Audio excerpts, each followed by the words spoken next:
Bonjour à tous. En quelques jours, 2 coups de poignard de l'Allemagne contre la France sur l'énergie et sur le commerce et l'économie. Et à chaque fois en utilisant l'Union européenne. Et à chaque fois Macron se soumet. Et à chaque fois on peut faire parfaitement autrement et on peut encore faire parfaitement autrement dans l'intérêt de tous. Après cette vidéo, vous allez voir, très factuelle, très argumentée. Vous allez apprendre beaucoup de choses, je crois. Des arguments supplémentaires pour le Frexit, la sortie de la France de l'Union européenne, l'indépendance, la liberté, sont là. N'hésitez pas à la faire circuler cette vidéo, parce que on verra peu cette analyse dans les grands médias, c'est même certain ça. Vous pouvez notamment la faire circuler en vous abonnant à cette chaîne YouTube, petit bouton en dessous, vous cliquez sur s'abonner. Je vous le dis ou redis si vous l'avez déjà entendu, c'est possible de ma part parce que j'y tiens beaucoup. Plus vous êtes abonné à la chaîne, et ça prend une seconde et c'est gratuit, et bien plus les vidéos sont recommandées automatiquement par les algorithmes de YouTube à des gens qui peut-être ne nous connaissent pas encore. Et ça fait progresser la résistance et la prise de conscience et l'éveil. Merci à ceux qui se sont abonnés à la chaîne et bienvenue à ceux qui vont le faire dans les secondes qui viennent. Je le sais. Des rendez-vous importants. D'abord ce vendredi 24 février 19h, nous avons notre direct ensemble. Soyez là sur cette chaîne. Je prends vos questions en direct, on regarde l'actualité. Ça va être un direct assez explosif, comme l'actu nationale et mondiale. Ça c'est certain. On sera pile à 1 an d'ailleurs, 24 février, du début du conflit ukrainien. Et par ailleurs, justement, dimanche 26 février, marche nationale pour la paix, 2e édition, où ça va être gigantesque. Rendez-vous Paris 14h, Port-Royal RER. Venez avec des drapeaux français, venez de partout. Il y a un groupe covoiturage Facebook pour vous aider avec plein de membres, près de 2000 membres en lien sur la première page des Patriotes. Et puis si vous voulez venir, vous avez un petit formulaire à remplir. Vous n'êtes pas obligé de le remplir, vous pouvez venir sans avoir rempli le formulaire, vous inquiétez pas. Et même ramener du monde. Mais si vous le remplissez, ça nous aide à nous organiser mieux. Voilà, c'est tout. Il est en lien sous la vidéo en description. Je vous attends, dans tous les cas, très nombreux. Et en première page des Patriotes, il y a d'autres rendez-vous si vous ne pouvez pas venir à Paris, organisés par nos référents, délégués, équipes Patriotes, partout en France, devant notamment des mairies, le 25 et le 26 février pour la paix. Allez-y. Voilà, on commence. Allez, double coup de poignard de l'Allemagne contre la France. On est un peu habitués, mais là, vous allez voir, ils vont un peu plus loin sur l'énergie et l'économie, à chaque fois en utilisant l'Union européenne. Il n'y a plus que les naïfs ou les gens de mauvaise foi pour ne pas vouloir voir à quel point cette machine est utilisée contre nos intérêts. Stop à la soumission. Alors l'énergie. C'est tombé ce 20 février. Il y a plusieurs articles, notamment du site spécialisé Euractiv, notamment article du 20 février Euractiv, le titre « Berlin ne veut pas de réforme du marché de l'électricité avant les élections européennes, c'est-à-dire mai ou juin 2024. » Dans presque 1 an et demi.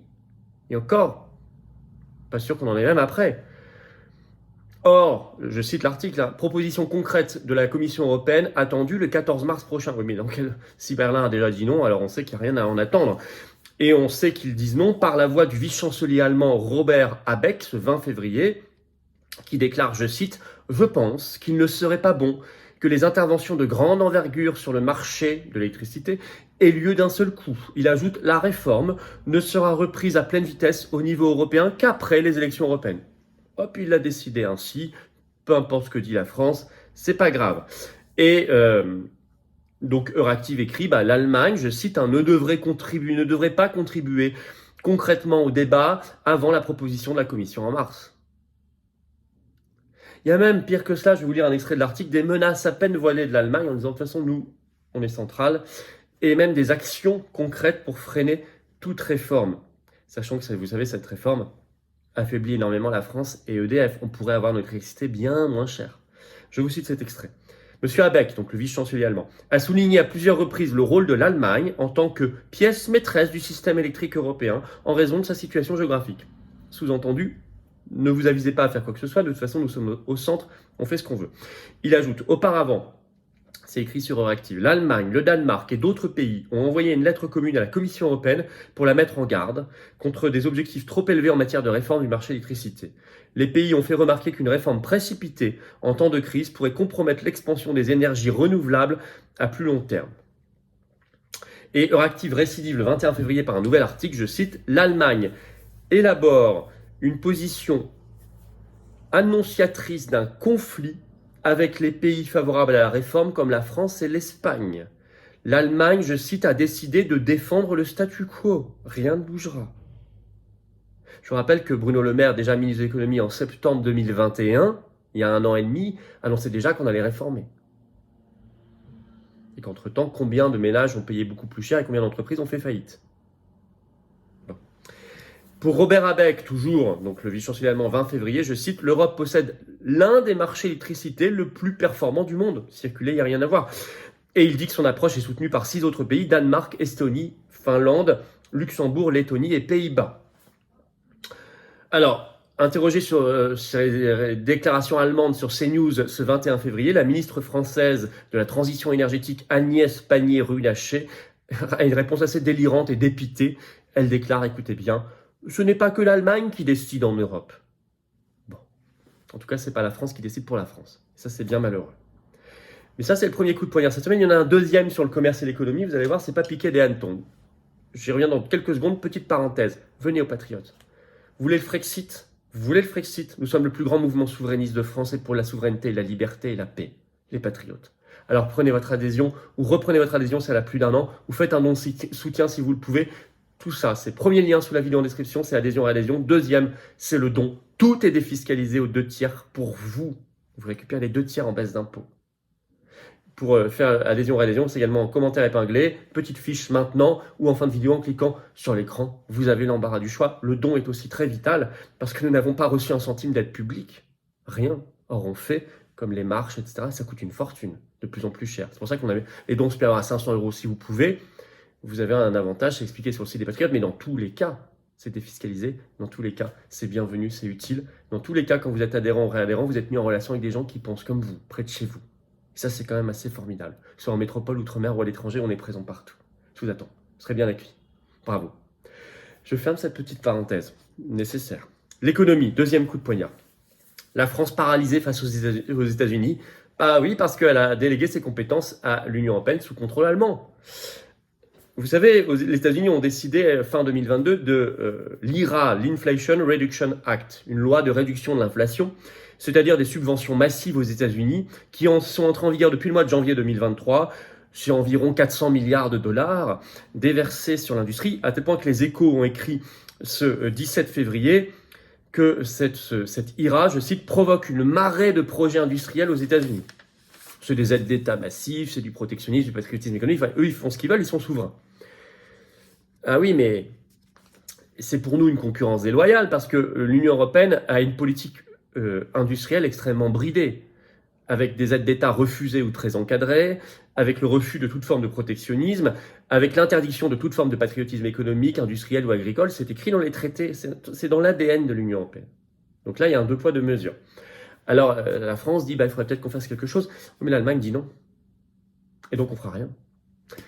Et confère article de la Tribune ce 20 février, le titre « La réponse européenne à l'IRA n'est pas à la hauteur ». Et ils expliquent, au sein d'une Union européenne divisée, les Allemands protègent avant tout leurs excédents commerciaux, c'est-à-dire leurs intérêts nationaux. Et la réponse européenne, ça y est, a été présentée ce 9 février, et c'est quasiment rien. C'est un, je cite, aménagement des aides d'État et une meilleure utilisation des fonds européens. Et en plus, le tout, je cite, le tout sera limité aux objectifs européens de croissance verte et numérique, c'est-à-dire quasiment aucun changement. Et même, explique la Tribune, en fait, une forme de troc s'opère entre l'Allemagne et les États-Unis pour ne rien changer. Je vais vous lire un extrait de cet article, vous allez comprendre. Une forme de troc s'opère, est-il écrit. Armes et énergie made in USA contre une absence de représailles sur les exportations civiles germaniques outre-Atlantique, voitures, machines, etc. Et tant pis, voire tant mieux pour certains, si c'est au détriment de la défense européenne et en particulier des intérêts français très forts dans le secteur de la défense. Fin de citation. Donc c'est un troc sur le dos de la France. Ben oui, en 2021, quand on regarde les chiffres officiels, l'Allemagne a un excédent commercial de 69,1 milliards d'euros par rapport aux États-Unis. C'est largement le premier excédent en Europe par rapport aux États-Unis. Or, expliquent les Échos, une alliance France-États-Unis aurait du sens pour contrer les excédents commerciaux allemands dénoncés dans nos deux pays. Oui, ce serait intelligent. Mais c'est impossible puisque je vous rappelle que le commerce est une compétence exclusive, d'après les traités européens, de l'Union européenne, sous influence allemande. La France n'a plus un gramme de compétence sur le sujet, parce qu'elle ne veut pas en avoir. Ça pourrait changer. Tel point que dans le même sens, vous avez un article de Challenge le 7 février, le titre « Le voyage en faux semblant de Bruno Le Maire à Washington ». Le ministre de l'économie français est allé ce 7 février avec son homologue allemand à Washington. Pour montrer la vitalité, le fait que il voulait réagir à l'IRA, voilà. Mais écrit challenge, en réalité, je cite, les 27 États membres, et la Commission européenne sont encore divisés sur les mesures à prendre. En effet, il est écrit dans Challenge, la Commission européenne tente de temporiser, à tel point que le 1er février dernier, la commissaire à la concurrence, qui s'appelle Margrethe Vestager, a martelé, explique Challenge, à 14 reprises dans un discours, que l'assouplissement des aides d'État serait temporaire uniquement jusqu'en 2025. Et par ailleurs, allié de l'Allemagne, le Premier ministre néerlandais Mark Rutte redoute, je cite, une course à corps perdu dans les aides d'État, ce qui n'est pas de notre goût, dit-il. À tel point que l'Opinion, ce 18 janvier, écrivait, je cite, Union européenne face à l'IRA américain, l'axe franco-allemand achoppe sur l'argent frais. Voilà comment l'Allemagne fait tout pour bloquer une riposte économique, commerciale, industrielle française. Alors en conclusion, sur l'énergie, vous le savez, l'Allemagne veut la peau d'EDF. C'est pas moi qui l'ai dit, c'est les 3 anciens PDG d'EDF, qui ont été PDG pendant 20 ans au total. Ils l'ont dit devant une commission de l'Assemblée nationale, elle a retrouvé les vidéos, c'est évident, ils continuent, et elle veut asseoir sa suprématie économique et industrielle. Notamment aussi dans le commerce, il faut que la France maîtrise son commerce extérieur. C'est indispensable. Et pour ça, il n'y a pas 36 solutions, c'est de faire le Frexit, sortir de l'Union européenne, retrouver un peu confiance en nous. C'est la clé, hein, retrouver confiance en nous pour être souverain. Si on n'a pas confiance en nous, on n'est pas souverain. En tout cas, l'Union européenne sert beaucoup les intérêts allemands. Et elle peut compter sur une autre Allemande très importante, Ursula von der Leyen, qui est à la tête de la Commission européenne. Ce sont des arguments et du carburant pour le Frexit qui se trouve là. N'hésitez pas à faire circuler cette vidéo, à l'envoyer, à la partager, à mettre des commentaires, les pouces en haut et à vous abonner. Petit bouton en dessous, vous cliquez, c'est gratuit, c'est instantané, à cette chaîne YouTube si ça n'est pas encore fait. Bon, vous êtes peut-être comme moi, vous regardez les vidéos sans être abonné à la chaîne, mais si vous êtes récurrent, si vous aimez bien la chaîne, si vous voulez la soutenir sa diffusion, ce pouce travail, peut-être faites ce petit effort maintenant. Grand merci à ceux qui vont s'abonner et à ceux qui l'ont fait récemment. Ce vendredi 24 février, 19h, on est en direct ici, ramenez du monde, préparez vos questions, je les prendrai en direct. Ce dimanche 26 février, Paris 14h, Port-Royal RER, marche nationale pour la paix, ça va être énorme. Ça va être à Paris, ça va être la 2e édition, ça va être encore plus grand que la première. Ramenez beaucoup de monde, il y aura des grandes personnalités de la paix, et notamment Myriam Palomba, Jacques Cheminade, tant d'autres. Et sous la vidéo en description, il y a un petit lien de formulaire. Si vous dites « je viens », vous pouvez le remplir. Ça nous aide à mieux nous organiser, la sécurité, le son, etc., l'organisation générale. Bravo aux bénévoles qui y participeront. Mais vous n'êtes pas obligé de le remplir pour venir, bien sûr. Il n'y a pas de souci. Voilà. Bah, écoutez, moi je vous attends, patriotes. Voilà, le combat pour la souveraineté, pour l'indépendance, pour le Frexit, pour la paix, pour la dignité humaine, pour les belles valeurs de liberté sont là. Il est là, le combat. Il est là, dans cette carte orange d'adhérents ou de réadhérents patriotes. Le lien pour adhérer ou réadhérer, c'est simple. Il est en premier lien sous la vidéo en description. Également en commentaire épinglé. Dans quelques secondes, vous pouvez également cliquer sur votre écran et aboutir vers un lien. Sous la vidéo en description, le 2e lien est pour faire un don de soutien aux patriotes. Ces phrases, j'espère que vous ne les entendez pas comme cela, qu'elles glissent sur vous, sur vos oreilles. Elles sont importantes. Parce que nous n'avons pas reçu 1 euro de financement public, donc sinon on ne peut rien faire. Tout s'arrête là. Et tout est défiscalisé aux 2 tiers pour vous, adhésion, réadhésion, don. Bravo donateurs et adhérents, bienvenue aux nouveaux adhérents patriotes. Vive la France!